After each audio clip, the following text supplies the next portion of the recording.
A boss be rising, baby TV's igniting. Turn the volume up, yeah, the whole world's invited. From the gravel road to the neon dream, she built an empire out of broken wings. Boss be rising, sky ain't even the ceiling. When she hits go live, everybody feels it.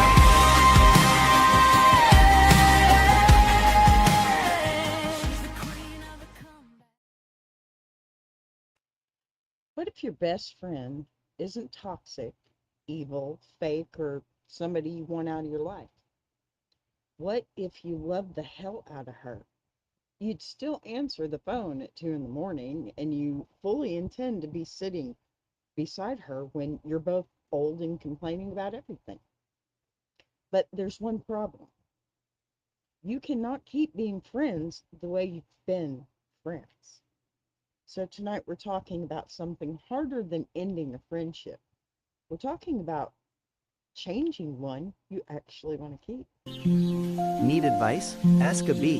The answers may not be perfect, but they'll be entertaining. Submit your letters and let bee mind your business for a while. All right, y'all. Welcome back to Ask a Bee and the final night of our week that is when being bestie isn't bestie for you. And we've spent this week talking about expectations, hidden resentment, boundaries, finding your voice, and all the complicated little things that can happen when two people love each other but aren't always good at being friends to each other.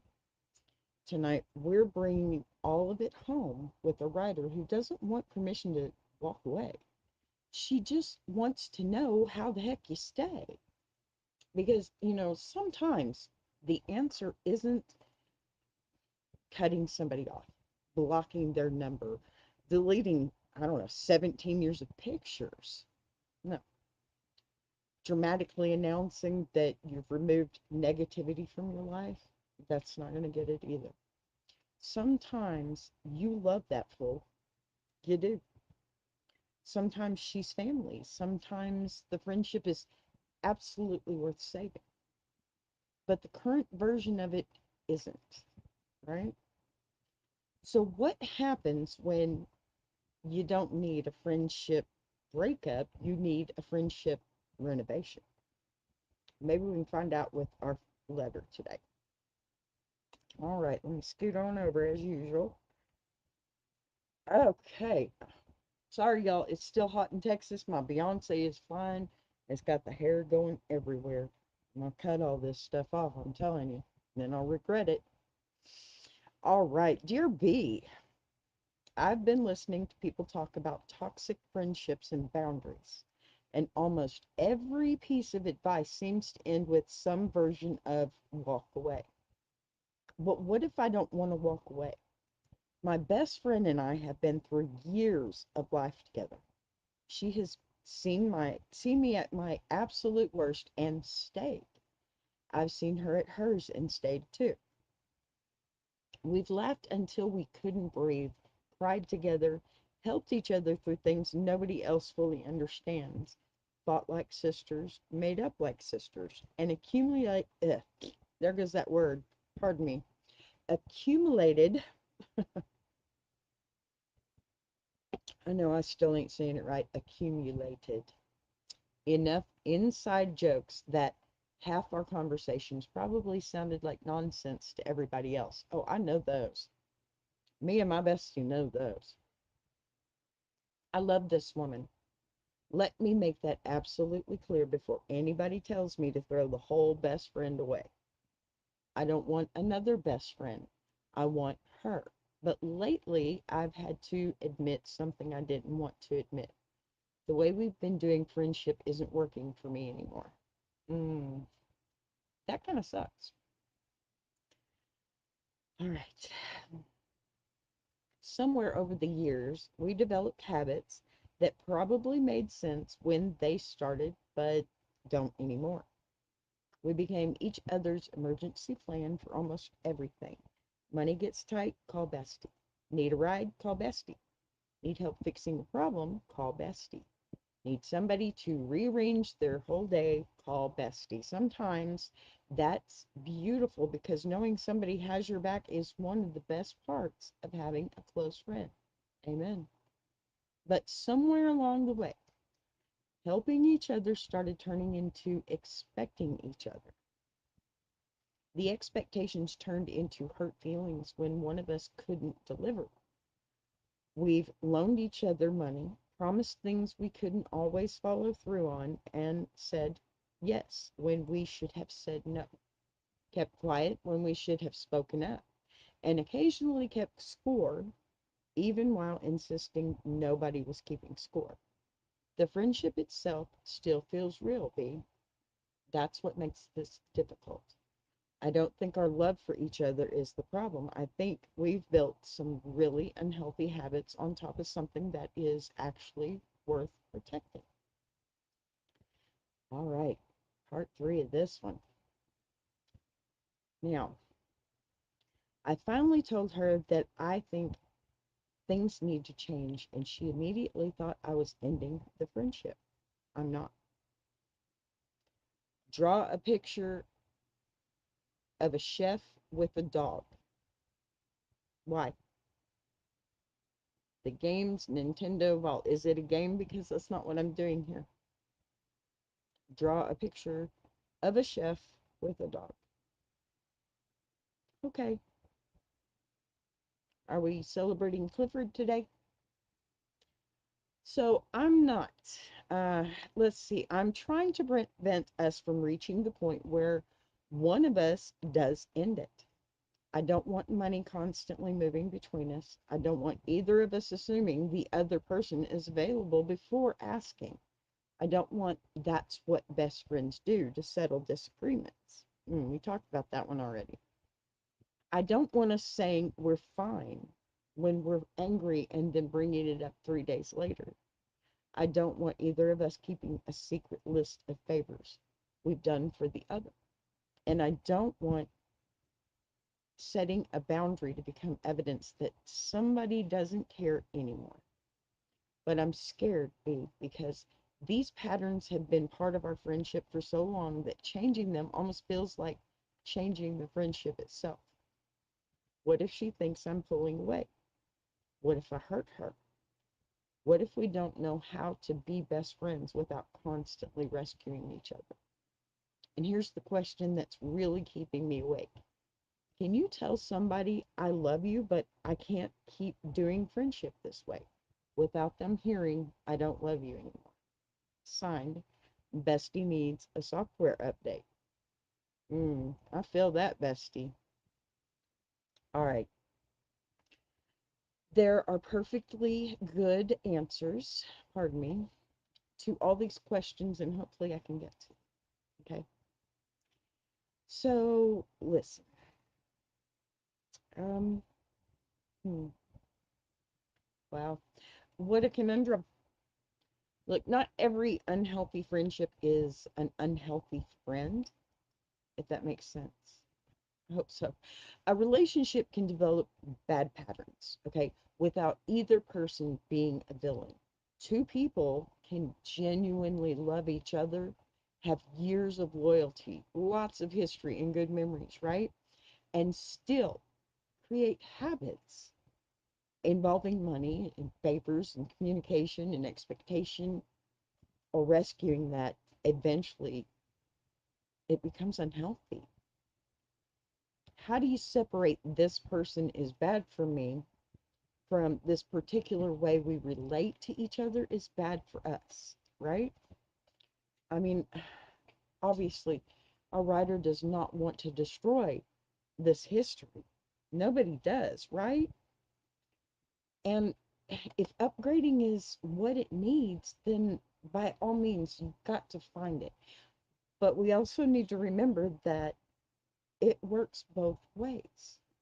And you need to express this to your bestie and tell them, look, this is how I feel. And if you come in not being best friends after actually sitting down and talking, not being patronizing, not being ugly at all, do your very best to be thoughtful in this process because, of course, you don't want to hurt your best friend. But what's happening is hurting your relationship, and they need to know that so that you both can work to make it better. That's true with any situation, wouldn't you think? I mean, honestly. So, does labeling every difficult relationship toxic sometimes prevent people from fixing a relationship that's worth saving, right? Okay, let's think about that.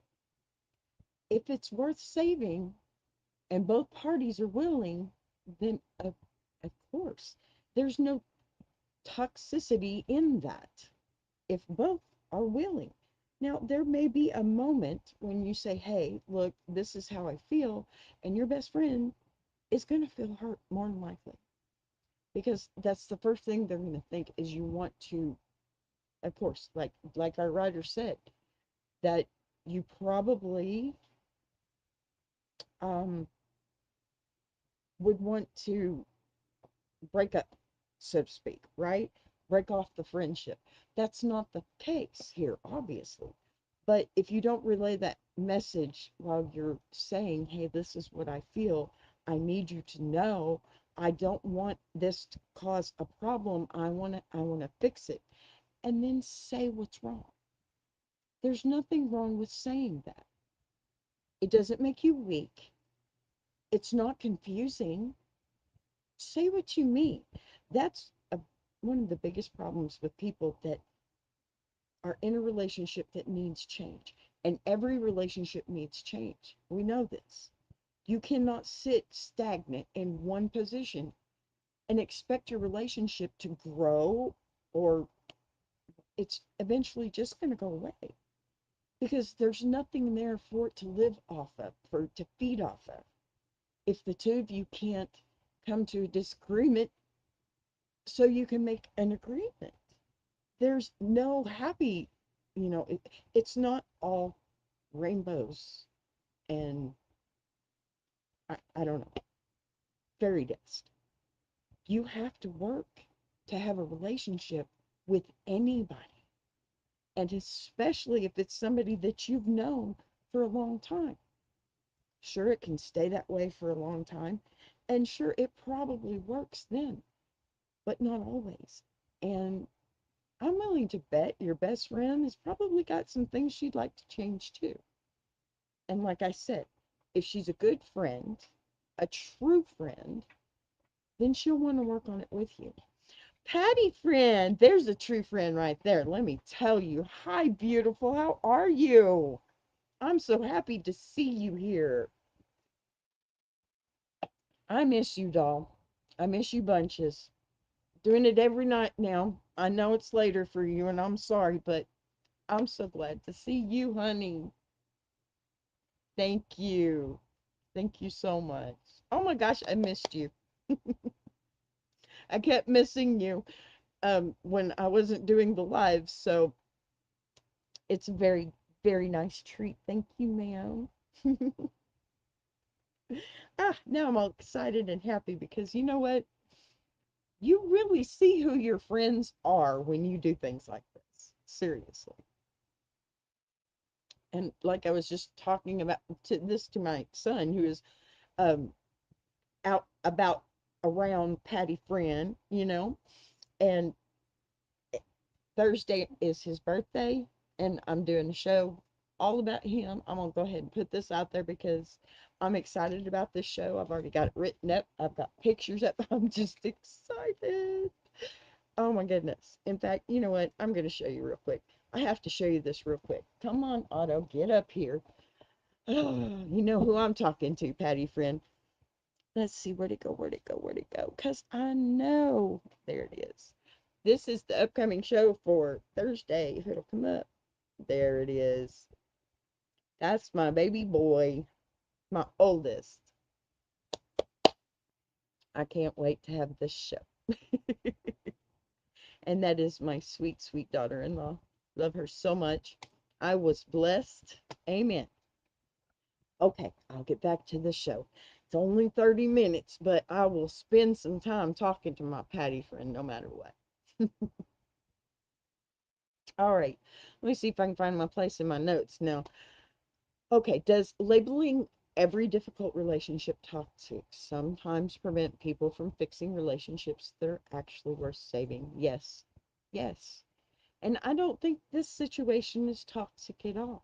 I think it just needs a shove in the right direction. And the only two people that can do the shoving is you, the writer, and your bestie. Because that's how life goes, right? All right. So to move on from that, helping each other versus becoming each other's emergency system. Now, I'll be honest with you. I don't mind being my bestie's emergency system because she is that for me. There are times that I really feel bad if I have to say no, but she understands that. And if you have that kind of relationship, there's nothing that can be done other than good from it. Sure, you're going to have your problems. Everybody does. It's a relationship. You know, that's when two people come together and choose each other. And I'm not talking about love or sex. I'm talking about a friendship, a relationship. It's about what you put to it. And it has to be both giving the same amount. And no, you don't keep count because you know it's that way. That's the better way to have a friendship. You know, my best friend says, "Hey, I really need you." I'm there because I know just as soon as I turn around and say, "Hey, I really need you," there's no mention of what happened before if I helped her the last time or what, because I know it all comes out in the wash, right? So, one of the beautiful things about close friendships is knowing someone will show up when life falls apart. But you know what? If bestie becomes the first solution every money shortage or transportation problem, um, childcare problem, emotional crisis, bad decisions, or unexpected expenses, the friendship can quietly become responsible for keeping both people's lives functioning. And that's probably, I'm guessing, where you might be. Because it sounds to me like maybe there's still balance between the two of you, but there's still things that have changed because, well, life changes, right? You change with life and you'll change together. And maybe one of you is changing and the other one isn't. And that is a very big, distinct possibility. And it's okay because you're best friends. It's okay to say to your best friend, "Hey, um, I'm willing to change this part about me, but I need you to change this part about you, and we do it together." Because, come on, you're best friends. You do everything else together, right? Why wouldn't you do why wouldn't you do change together? It's pretty much a no-brainer on that one. I've said it all week, and I've talked about my best friend here in Texas so much, so much, because this week we've had our rough times, okay? Her and I have, in fact, recently, sorry, I think I'm lagging again, but we have recently had a couple of small little arguments, things that we never argued over before. And we both realized, hey, okay, let's change a little bit here. And that's kind of why when I saw this first letter, I went looking for a week's worth of letters on this same kind of subject. Because everybody has a best friend, they just have different situations. And you're not trying to make life complicated.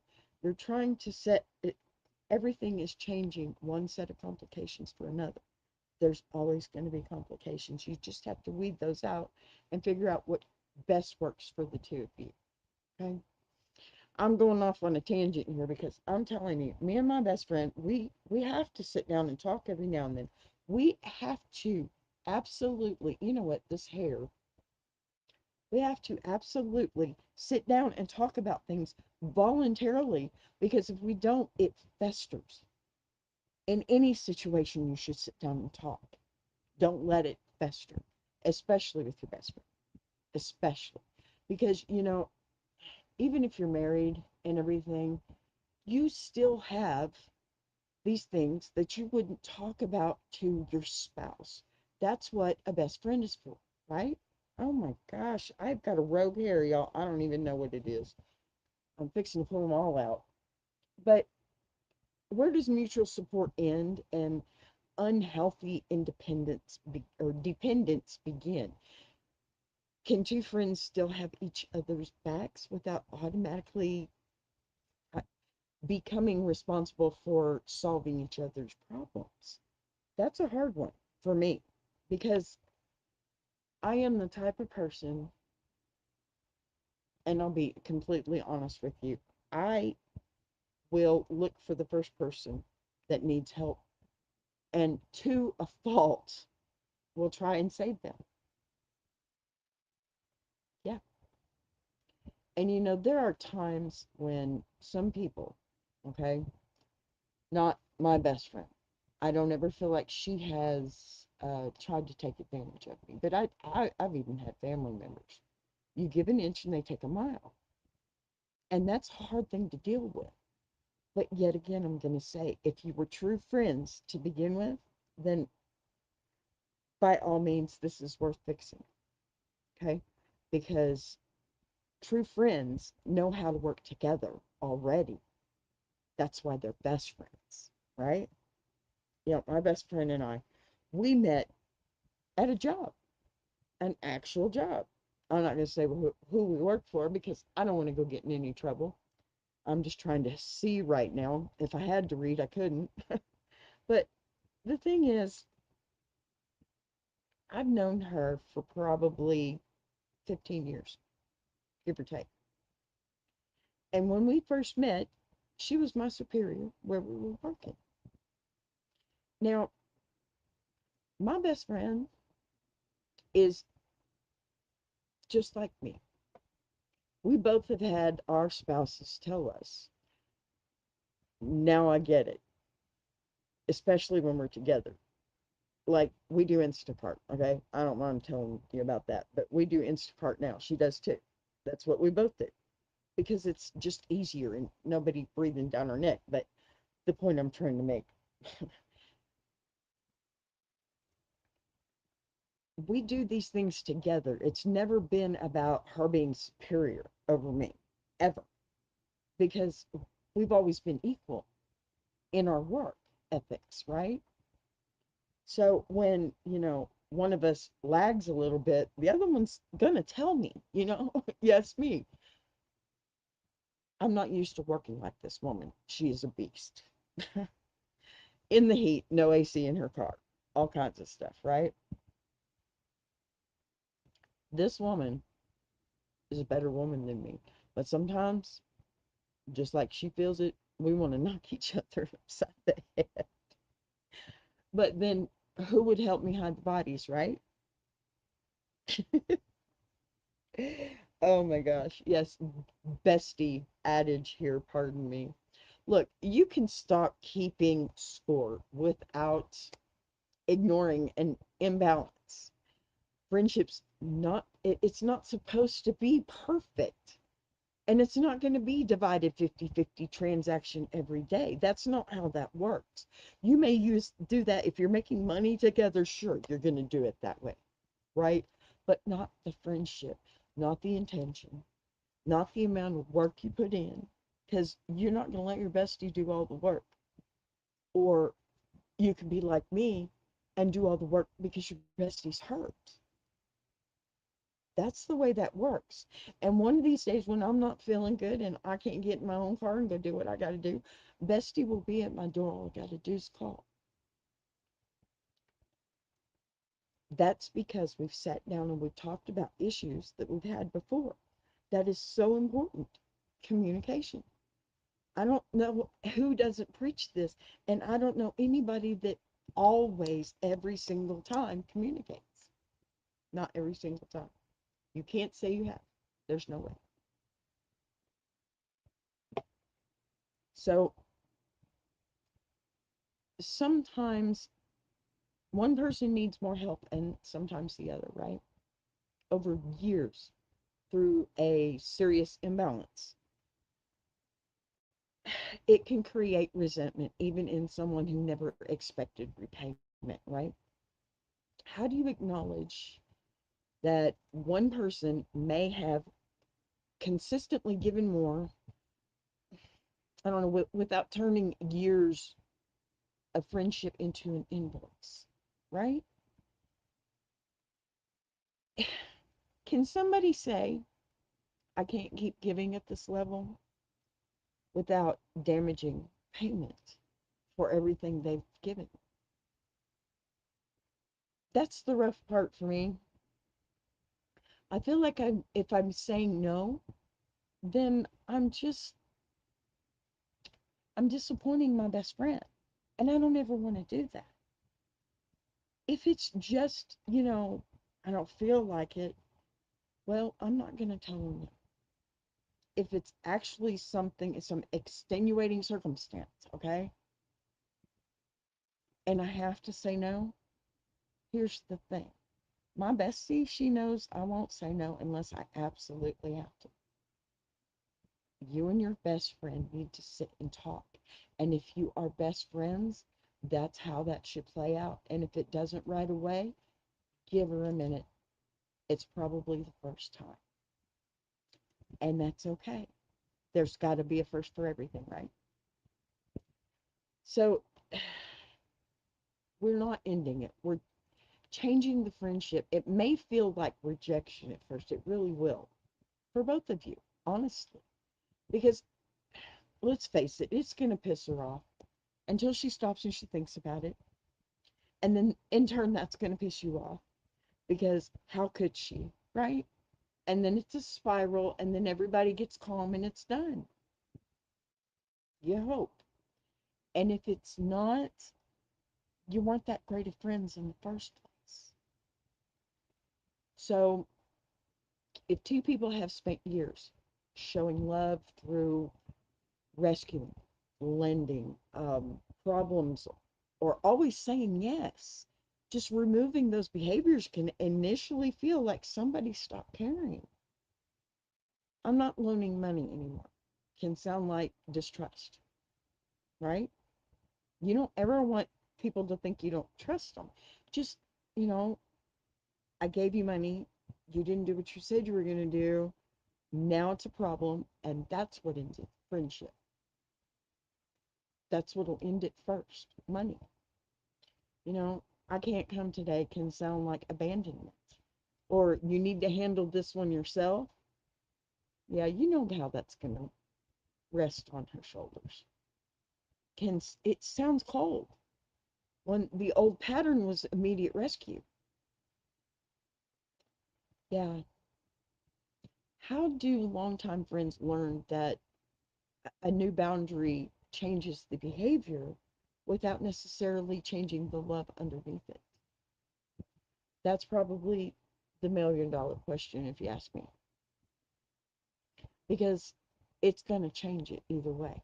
And yes, negatively. But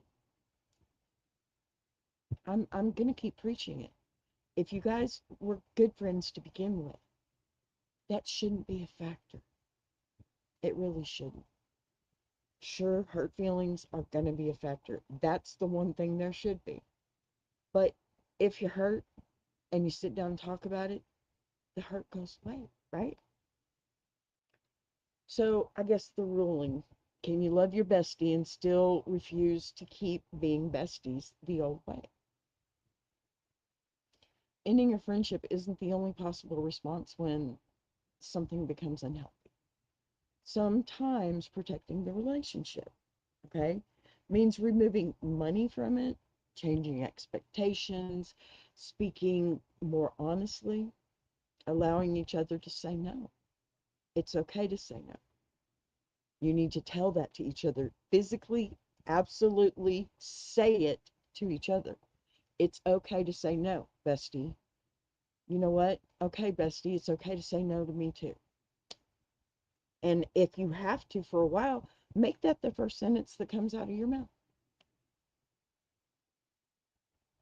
You can say no to me, but here's what I need. It's easy. It's easy if you know how to communicate and you really are truly best friends. That's how that should work.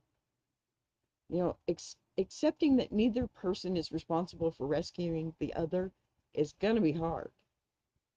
But both people have to participate in that change. So when being bestie isn't bestie for you anymore, can the friendship evolve into something healthier? And what happens if one person loves the friendship but refuses to let the old rules change? That's a lot to deal with, you guys. That's a lot to take in. It's a lot to, I don't know. Honestly, to our writer, I really think, and I guess my more specific ruling, and it's going to be the ruling I'm closing this whole bestie week with. Sometimes loving somebody means leaving, but sometimes loving somebody means staying and refusing to keep doing the same things that are slowly destroying something worth keeping, right? That makes sense. You don't have to hate somebody to need a boundary. You don't have to erase 10 years of friendship because year 11 got, complicated, right? No, you don't have to pretend everything is just fine because you're terrified that an honest conversation might change things. Maybe things need to change. Take the money out. Stop keeping score. Ask instead of assuming. Say no without writing a 5-page defense. Say you're hurt before resentment turns into ammunition, because that's what it'll be, and you know it. Let your best friend solve some of her own issues. She's a grown up. She can handle it. God only gives you what you can handle, right? I know I feel like I'm Superwoman, but hey, if that's how God feels, you know, trust her enough to let you solve yours. Okay. Then find out what's left when neither of you is constantly proving your friendship through sacrifice. Because that's what it is. It's sacrifice. And that's what we do. It's built into us, our DNA, I think. Because maybe being bestie wasn't the problem at all. Maybe you just forgot that the person you love is supposed to stand beside you, not permanently live on your back. You know, that's the final ruling for me. Sometimes the best thing you can do for your bestie is change how you bestie, right? Listen, y'all, take care of each other. Take care of your best friend at arm's length. I'll see you next time on Ask a Bee. We have Jukebox Journey tomorrow night. And y'all go see my friends at Tuber Chat. Love you. I want to take a minute to shout out TuberChat. If you're a creator who's tired of surface level advice, says, and actually wants to understand how YouTube works, that's the space. It's real conversations with real creators who are in the trenches building channels, testing ideas. No posturing, no gatekeeping, no fake guru energy, just people sharing what's working, what isn't, and why. If you're serious about growing, learning, and not doing this alone, check out TuberChat. The link is in the description. Boss be right.